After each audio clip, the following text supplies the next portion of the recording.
നമ്മൾ ഇന്ന് കട്ട്ലേറ്റ് ഉണ്ടാക്കാൻ പോവുക. ചിക്കൻ്റെ കട്ട്ലേറ്റാണ് ഉണ്ടാക്കുന്നത്.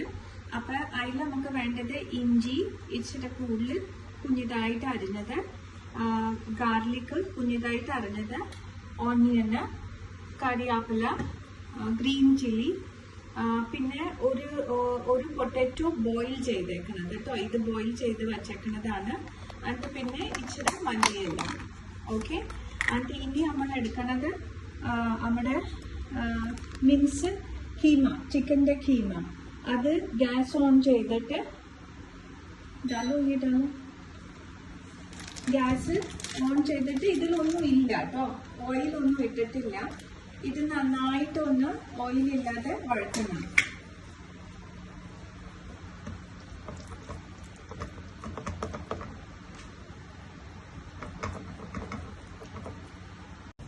ഇത് കണ്ടോ, ഇത് ഇങ്ങനെ വഴറ്റണ്ടേ ഇച്ചിരി വെള്ളം ഉണ്ടായിരിക്കും കേട്ടോ.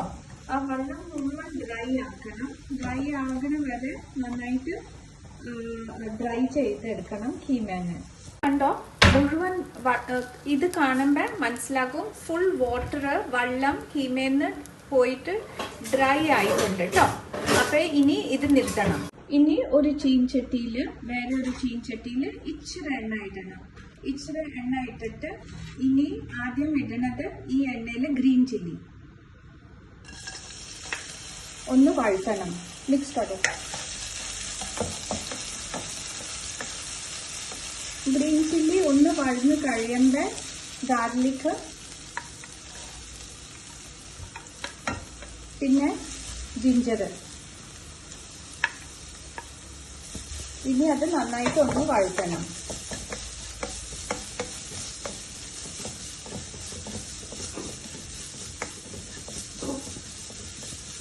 ഒന്ന് നന്നായിട്ട് മൂത്ത് കഴിയുമ്പോൾ ഈ ഓണിയൻ കുഞ്ഞിതായിട്ട് അരിഞ്ഞത് ഇടണം.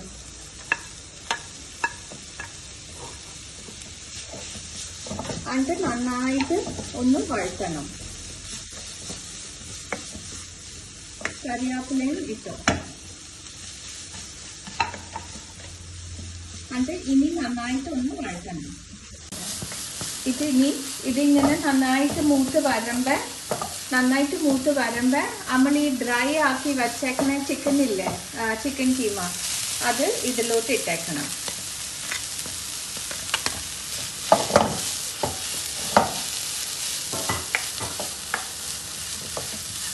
എന്നിട്ട് നന്നായിട്ട് വഴറ്റണം. ഓക്കെ, ഇനി അത് വഴന്ന് വരുമ്പോൾ ഒരു തുള്ളി ഗരം മസാല, ഇത്രയും ഒരു തുള്ളി മതി കേട്ടോ. ഒരു തുള്ളി ഗരം മസാലയും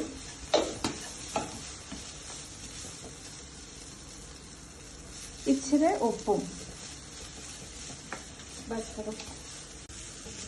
അതൊന്ന് നന്നായിട്ട് ഗരം മസാലയും ഉപ്പും ഇട്ട് കഴിഞ്ഞ് നന്നായിട്ട് ഒന്ന് വഴറ്റിയിട്ട് പിന്നെ ഗ്യാസ് ഓഫ് ചെയ്തേരും. ഓക്കെ, ഇനി ഇത് ആറാൻ വേണ്ടി വെക്കണം, തണുക്കാൻ വേണ്ടി. ഓക്കെ, ഇത് തണുക്കാൻ വേണ്ടി വെച്ചോ. ഞങ്ങൾ ഇനി ഇത് ആറാൻ വേണ്ടി ആ മസാല ഇല്ലേ, ചിക്കൻ്റെ മസാല ഒരു പ്ലേറ്റിൽ എടുത്തിട്ട് സൈഡിൽ വെച്ചേക്കുക ആറാൻ വേണ്ടി.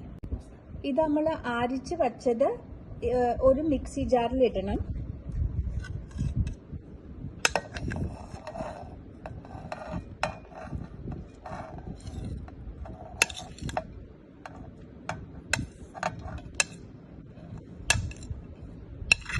ഇനി നമ്മള് മിക്സിയിൽ ഇട്ടേക്കണത് ഒരു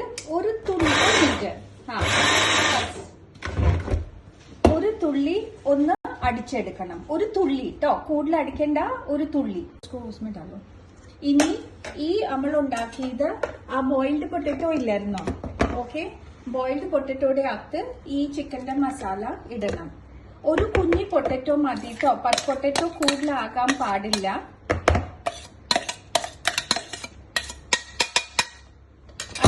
ഇതിനി മിക്സ്, ഇതിലിനി ഇച്ചിരി ഒരു തുള്ളി മല്ലിയിലയും ഇട്ടോ. ഓക്കെ,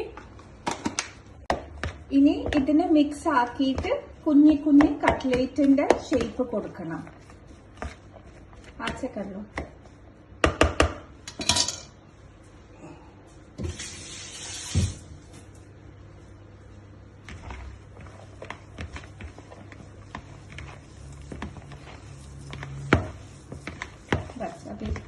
एकदम ये नहीं करना നന്നായിട്ട് ആ പൊട്ടറ്റോ ഒന്ന് കാണരുത് കേട്ടോ വലിയ കഷ്ണമായിട്ട് പൊട്ടറ്റോ കാണരുത് അപ്പൊ ഇതിൽ കണ്ടോ ഞാൻ കാണിച്ചു തരാം ഇനി വലിയ കഷ്ണം ഉണ്ട് പൊട്ടറ്റോയുടെ അപ്പൊ പൊട്ടറ്റോയുടെ കഷ്ണമായിട്ട് ഇങ്ങനെ കാണരുത് നന്നായിട്ട് മിക്സ് ചെയ്യണം ഇങ്ങനെ ആകുമ്പോ ഒന്ന് ഉപ്പ് ഒന്ന് തിരിച്ചു നോക്കണം ഉപ്പ് ഇപ്പൊ ഇതിൽ ഇച്ചിരി കുറവാ അപ്പൊ നമ്മൾ ഇച്ചിരി കൂടെ ഉപ്പിട്ടേക്കണം കേട്ടോ ഉപ്പിട്ടിട്ട് നന്നായിട്ട് മിക്സ് ചെയ്തിട്ട് കട്ട്ലേറ്റിന്റെ ബോൾ ആക്കി വെക്കണം അപ്പൊ ഇനി ഞാൻ കാണിച്ചു തരാം ഞങ്ങൾ ചെയ്യുന്ന കട്ട്ലേറ്റിന്റെ ബോൾ ഇനി നമ്മൾ ഇങ്ങനെ നന്നായിട്ട് കട്ട്ലേറ്റിന്റെ ബോളാക്കി നമുക്ക് ഷേപ്പ് ഇഷ്ടമുള്ള ഷേപ്പ് ഉണ്ടാക്കിയിട്ട് റെഡിയാക്കി ഇങ്ങനെ വെക്കണം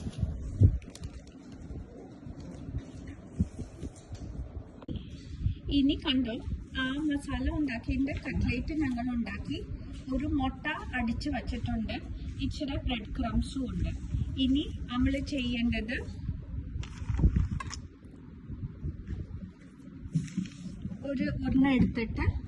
ഒരെണ്ണം എടുത്തിട്ട് മുട്ടയിൽ ഡിപ്പ് ചെയ്തിട്ട് ബ്രെഡ് ക്രംസിൽ നന്നായിട്ട് കോട്ട് ചെയ്തിട്ട് പ്ലേറ്റിൽ എടുത്ത് വെക്കണം ഇത് കണ്ടോ ഇനി എല്ലാം കട്ട്ലേറ്റിന്റെ പുറത്ത് മുട്ട പിന്നെ ബ്രെഡ് ക്രംസ് ആക്കി റെഡിയാക്കി വെച്ചിട്ടുണ്ട് ഇനി നമ്മൾ ചൂടോടെ ഫ്രൈ ചെയ്യണം ഇനി 2 കാര്യങ്ങൾ ചെയ്യാം യമുന ഇങ്ങനെ ഉണ്ടാക്കിയിട്ട് ഇമ്മീഡിയറ്റ്ലി യൂസ് ചെയ്യാം അല്ലെങ്കിൽ ഞങ്ങൾ എന്ത് ചെയ്യും ഇങ്ങനെ ഉണ്ടാക്കിയിട്ട് ഒരു ടിഷ്യൂ പേപ്പറിൽ ഒരു ബോക്സിലിട്ട് വെക്കും എന്നിട്ട് ബോക്സിലിട്ടിട്ട് നമുക്ക് വേണ്ടപ്പോ ഫ്രീസറിൽ എടുത്ത് വെക്കും പിന്നെ നമുക്ക് വേണ്ടപ്പോ നമുക്ക് എടുത്ത് ഫ്രൈ ചെയ്യാം ബോക്സ് ആയിരിക്കുമ്പോ ഇച്ചിരി വലിയ ബോക്സ് എടുക്കണം താഴെ ടിഷ്യൂ പേപ്പർ ഇടണം എന്നിട്ട് പിന്നെ അത് വെച്ചിട്ട് പിന്നെ അതിന്റെ മുകളിൽ ഒരു ടിഷ്യൂ പേപ്പർ എടുത്ത് വെക്കണം അല്ലെങ്കിൽ നമ്മൾ ഫ്രീസറിൽ ഇടുമ്പോൾ അതിന്റെ പുറത്ത് ഐസ് വീഴും അപ്പൊ ഇങ്ങനെ ചെയ്തിട്ട് ബോക്സ് അടിച്ചിട്ട് ഫ്രീസറിൽ കയറ്റി വെക്കണം മനസ്സിലായല്ലോ പിന്നെ നമുക്ക് വേണ്ടപ്പോ ഗസ്റ്റ് ഒക്കെ വരുമ്പോ നമുക്ക് എടുത്തിട്ട് ഇത് ഉണ്ടാക്കിയാൽ മതി മനസ്സിലായല്ലോ അപ്പൊ ഇങ്ങനെ ഈ ബോക്സ് ഇനി ഫ്രീസറിൽ പോകും ഇനി എണ്ണ ചൂടാക്കുമ്പോ എണ്ണയില് ഈ ഫ്രൈ ചെയ്യാൻ വേണ്ടി കട്ട്ലേറ്റ് ഇടണം എണ്ണ ഇച്ചിരി നന്നായിട്ട് ചൂട് വേണം കേട്ടോ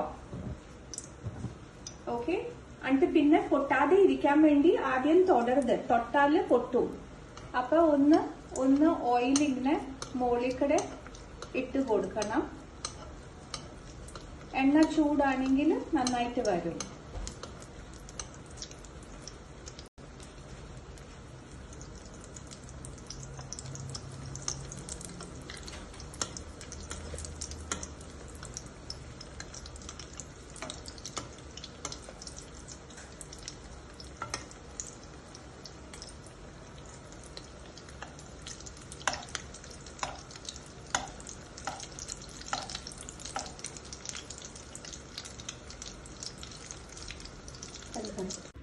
ഇത് നമ്മുടെ കട്ട്ലേറ്റ് റെഡി ആയിട്ടോ അപ്പൊ നന്നായിട്ട് വറുത്തിട്ട് എടുത്താൽ മതി